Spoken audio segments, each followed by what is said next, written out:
Let's Go class is now in session. This is brought to you by our good friends at Qualis Roofing and Construction. To all of those who want to learn, my good students, come on in class, sit up here in the front. All you wahoos and riffraffs, get to the back of the classroom or get the hell out. We're going to get to the film and we're going to break this thing down a little bit. And I'm going to help my guy. George Pickens, even though a lot of you tried to, pit me against George Pickens because Clarence did. You did try to. You tried to. You tried. But George Pickens, he had a good streak where he was just out of this world when CeeDee Lamb went out, and then when CeeDee Lamb first came back, George Pickens still lead the team in reception and catches and touchdowns. Oh yeah, CeeDee missed games. CeeDee's getting more yards per game. CeeDee missed 4 games. CeeDee got more yards per game. Still among top 10 in the league, right? Yeah. CeeDee got more yards per game. George Pickens has 1,100 yards, 1,200 yards. CD has 900 and something, almost 1,000, and he missed 4 games. Mm-hmm. Tell you all you need to know about the productivity from each. Anyway, so one of the things that George Pickens has talked about is, why haven't you been able to continue to do what you've done those few games that you had where you were just lights out and playing big time football? And George was saying, hey, listen, man, I've been doubled. They've been doubling me, and so That's tough. It's tough. That is tough. It's a tough world. It's a tough place to be, being a big time receiver and being doubled. Man, it's wild how that happens to the good ones, and they still able to produce when they get doubled. But anyway, nonetheless, let's get to the film right here.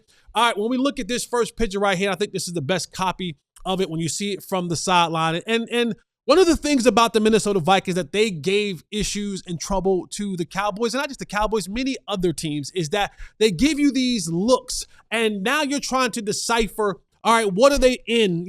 Are they in cover 4? It looks to be that way, but you don't quite know because you're saying, wait a second, where's that other safety at? Where are these guys tucked away at? These guys, they got 7 guys at the line of scrimmage. We only have truly 6 guys to block them.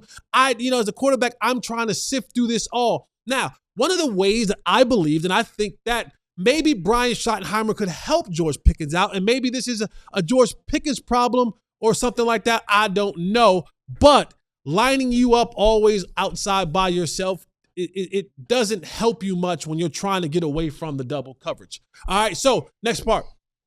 There is the safety, Harrison Smith, and in Brian Flores' defense, Harrison Smith is the guy who's the movable guy. Like, he plays down in the box. He'll play left side, right side. He'll play in the A gaps. He'll play on the edges. He'll play second level. He'll play third level. He'll play outside, inside. Like, Harrison Smith is a guy who is always going to be the movable guy. So George Pickens up top. There's Harrison Smith. So as the ball is being snapped, George Pickens is looking at this, and now he's seeing that safety who is darting out. And if you look at the safety's head, it is out and facing George Pickens. That cornerback is off coverage with his butt to the sideline, looking in at the quarterback, understanding that I am driving on anything that is going to be short.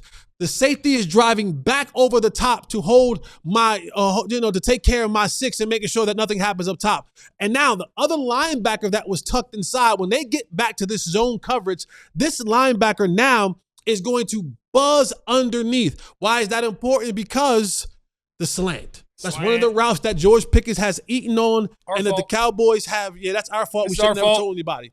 And so that linebacker now is engaged in the line of scrimmage. But at the snap of the ball, he now backs out. So you kind of almost have the Bermuda Triangle. You have a cornerback who's playing outside. You have a safety who's playing over the top. You have a linebacker that is buzzing underneath. There is really no route that he can run right now, George Pickens, where he can get the ball. This is one of those routes where the quarterback, as you see right now, Dak Prescott is kind of looking this thing off, not even really giving a lot of attention because he's saying, we don't have it. That linebacker, when he gets to his next drop, he drops into that dig zone, right? So that dig zone where that linebacker's dropped into, he has eyes on that running back, which is Hunter Lipke, who is coming out of the backfield, as well as eyes on the quarterback. Wherever the quarterback moves, that linebacker now will try to get into that passing lane. So that linebacker is now playing underneath and is taking away the zone, the dig route, the in route, the dig route, the in route, anything that's kind of like curl. You see that cornerback, he's already said, I've already committed to, you can have whatever you want behind me because I have the safety behind me. I'm taking everything away underneath and to the outside. So Brian Flores had a really good design and coverage and scheme for ways like this to eliminate George Pickens from the process. And then, of course, when you get pressure in the backfield, that doesn't help you as well. Now here's one of the things that, I talked about you guys, everybody had an issue with George Pickens and the way that he played a couple games ago about the lackadaisicalness and all that kind of stuff. And I said, don't talk to me about that now, because this is who he is. And you can even see right now, Dak has made a Houdini type move and beat the rush, but George Pickens has walked himself out of bounds. He can't be a part of the play anymore. He willingly took himself out of the play, while now Dak Prescott is in scramble mode, but he has walked himself out of the play, so he is no longer a viable option in this scramble drill where Dak Prescott will probably look his way, because, a lot of quarterbacks, they just go, hey, one of my best receivers is down there somewhere, and heave it up to him. But George Pickens has taken himself out of the play on this one. All right, next play. Again, here's George Pickens. I want you to see him at the bottom, right? There's George Pickens at the bottom. There's Harrison Smith again. That's their do-it-all movable player in that scheme for the Minnesota Vikings. But I also want you guys to see this. Like George Pickens, when you line up, we consider this +2 on the bottom of the numbers, okay? There's only a certain amount of routes that you can run, right? You can run the go route. Like even from here, you can't run a comeback because you don't have much room left on the sideline. So right. I'm thinking about everything that you're going to run outside of a go route is going to be an in-breaking route, whether that's a slant, a curl, an in, a dig, or a post. All of that you have to run in-breaking route. So if I'm playing off coverage and I'm looking in at the quarterback, again, Harrison Smith is a guy who's going to play underneath this to kind of alleviate you from thinking about running a slant route. That cornerback is already, you can see, he's more close to the bottom of the numbers than George Pickens. So that means he's taking away the inside routes from George Pickens while still playing the coverage if he runs a go ball that I can turn and still have eyes on the quarterback and play that down the field. Next one. So as this play is going, Dak Prescott gets the ball and he's looking outside. You see Harrison Smith, pointing out to his cornerback, like, hey, get out there. I'm coming underneath. You see the eyes of Dak Prescott, what he's looking at over there, and there's nowhere really to throw for him inside on that route. And they're willing to give up some of the short stuff. Right? They're up giving us some of the short stuff because we'll rally to that and tackle. We have a guy outside. We have a guy inside. So they're looking at that, and they've decided we are not giving him anything like that. They run a quick little out route for George Pickens, and this is one of those plays where you're just trying to get your guy involved, trying to get him to touch the football, trying to get him to kind of just get a little bit of a lather going, see the ball go in the net because it just hasn't been going well for him right now. So they give up the little bit of an out route right there to George Pickens because they think to themselves, cool, we'll rally and tackle to this. And as you can see, Harrison Smith, he's coming from the inside out. So that George Pickens kind of spin move that he likes to do sometimes when you see him run routes and get away from defenders, can't do that because you have a guy coming from, we call this a